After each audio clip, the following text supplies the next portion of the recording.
sommes le 18 janvier 1988 au Mali. Au matin de la 14e étape du Paris-Alger-Dakar, une folle rumeur se répand. La 405 T16 d'Harry Vatanen aurait disparu du parc fermé pendant la nuit. Le directeur sportif de Peugeot, Jean Todt, gère la crise au téléphone. Le vol du siècle vient d'avoir lieu à Bamako.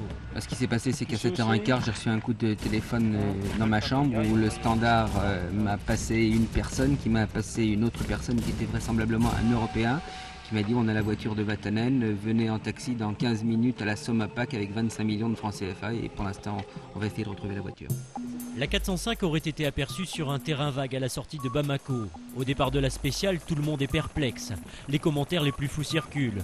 Pour certains, Peugeot aurait orchestré la disparition de la voiture pour pouvoir la réparer. Au moment où Kankkunen prend le départ, on est toujours sans nouvelles de la 405, mais quelques minutes plus tard, tout s'accélère. On l'a retrouvée 5 km après le pont de l'aéroport. Dans un champ. Dans un champ ? Toute cette histoire est incroyable, c'est comme dans un film. Qu'allez-vous faire maintenant ? Si c'est vrai que ma voiture a été retrouvée, la course continue.